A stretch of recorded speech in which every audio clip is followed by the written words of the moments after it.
Hello viewers, আসসালামু আলাইকুম। This is my black বুল। তো যাই হোক, এই কালো ষাঁড়কে নিয়ে এখন আপনাদের সাথে আমি কথাবার্তা বলবো। আজকে ভিডিওটা শুধু আমি এক নিয়েই করছি। দেখতে পাচ্ছেন গরু কি সুন্দর খাচ্ছে। গরুর পেটটা কিন্তু মাশাআল্লাহ আগের তুলনায় অনেকটা কমে গেছে। শরীরে এখন আস্তে আস্তে মাংস ধরতেছে। এই গরুটাকে যদি কোরবানি ঈদের পরে যদি বিক্রি করা হয়, আনুমানিক 40,000 টাকা দাম পাওয়া যাবে। সো ভিউয়ার্স, গরুটাকে দেখেন, দেখে বোঝেন যে আসলে গরুটার দাম কীরকম হতে পারে। আমার মতে গরুর দাম 40-45 হয়ে যাবে, এর বেশিও হতে পারে। আসলে কাস্টমারের ওপর আমি দাম চাবো 80,000, তারপরে দামাদামি যেটাই হবে হোক, যদি আর কি হাটে তুলি তাহলে। তো গরুকে এরকম সাদা বড় বড় বালতিতে খাবার দিবেন, তাহলে খাবারের নষ্টটা কম হবে।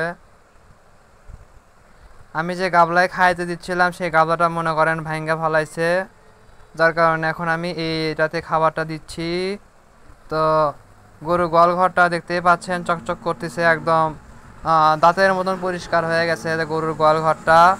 তো গরু পালন করতে গেলে গরুর গোয়ালঘর সারাদিনে অন্তত পক্ষে 4 থেকে 5 বার পরিষ্কার করবেন। এবং যদি গোয়ালে ফ্যান থাকে তাহলে তো কথাই নাই, গোয়ালটাকে ধুয়ে দিবেন, ধুয়ে ফ্যানটা ছেড়ে দেবেন, তাহলে গোয়ালঘরটা শুকে যাবে এবং আরও পরিষ্কার লাগবে। তো আমার যেহেতু ফ্যান নাই গোয়ালঘরে, তাই আমি কি করি, একবার সকালে গোয়ালটাকে ধুয়ে দেই, তারপরে যতবার হয় আমি ঝাড়ু দিয়ে দিয়ে পরিষ্কার করে রাখি। তো আপনাদের যদি ফ্যান থাকে তাহলে অবশ্যই এই সিস্টেমে কাজ করবেন, তাহলে গরুর গোয়ালঘরটা পরিষ্কার থাকবে এবং গরু দেখতেও সুন্দর লাগবে এবং সেই গরুগুলোর শরীরটা মাংসও ভালো মতো লাগবে। লাগতে লাগতে মনে করেন যে গরু দেখতে এত সুন্দর হয়ে যাবে যে অনেক ভালো লাগবে। তো আমাদের বাংলাদেশে কিন্তু এখন মোটামুটি বাড়িতে বাড়িতে মোটামুটি সকলেই ছাগল, গরু, হাঁস, মুরগি, পাখি, কবুতর সব কিছু পালন লালন করে আসতেছে। তো এখান থেকে বোঝা গেল যে এখন সবাই স্বাবলম্বী। তো সবাই মোটামুটি জানেন, বোঝেন যে এখন জিনিসপত্রের দাম আসলে বেড়ে গেছে। সাপোজ ধরেন আগে বগুড়া থেকে ঢাকার গাড়ি ভাড়া ছিল 50,000 টাকা এবং এখন হয়ে গেছে সেটা 600 টাকা। এইরকম একটা বিষয়, এখন কিন্তু অনেকটাই খরচ কমে আসছে সব কিছুর। আগে 1 কেজি চাউল মনে করেন আমরা খাচ্ছিলাম কত টাকা কেজি, 2,000 টাকা কেজি, সেটা কিন্তু আমরা এখন খাচ্ছি কত টাকা, 55 থেকে 60 টাকা কেজি কিংবা 70 টাকা কেজি। তাহলে বোঝেন আমাদের কিন্তু এখন প্রত্যেকটা পণ্যের দাম কিন্তু কমে আসছে। এতে করে আমরা সবাই অনেক খুশি আছি, আলহামদুলিল্লাহ ভালো আছি। আসলে এমনটা যদি হতো তাহলে আসলে কতই না ভালো হতো। সাপোজ ভাবেন 60 টাকা কেজি চাউল যদি আমরা 30 টাকা কেজি কিনে খেতাম বর্তমান সময়ে, তাহলে কত ভালো হতো। গরিবেরা মনে করেন পেটটা ভরে ভাত খেতে পারতো, গরুরাও সেই রকম পেটটা ভরে খাইতে পারতো।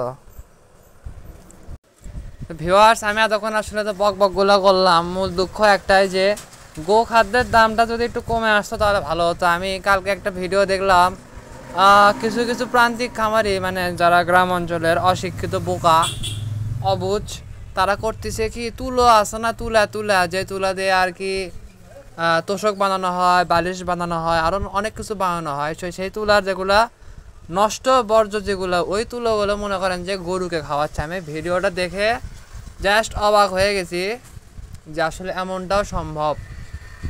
তারা কেন খাওয়াচ্ছে? এই জন্যে খাওয়াচ্ছে তাতে গরুর খরচটা তত কম হয়। এতে করে কিন্তু ভাই আমি মনে করি গরুর ক্ষতি। আমি দেখাতাম, কিন্তু আমি দেখাচ্ছি না, কারণ ভাই আমার চ্যানেলটা নতুন, দেখা যাচ্ছে কপিরাইট খেলাম, কোয়া যায় না, এই জন্য ভাই আমি দেখালাম না ভিডিওটা, যদিও আমি নিজের দিকে হতভম্ব হয়ে গেছি। সো ভিউয়ার্স, যারা এখনও আমার চ্যানেলটাকে সাবস্ক্রাইব করেননি অথচ ভিডিও ঠিকই দেখেন, তারা সাবস্ক্রাইব করেন এবং কেউ দয়া করে ডিসলাইক দিবেন না। ডিসলাইক দিলে আপনাদের হাত কিন্তু অচিরেই কিন্তু আরও লম্বা হয়ে যাবে, তখন কিন্তু আপনাদের সমস্যা হয়ে যাবে।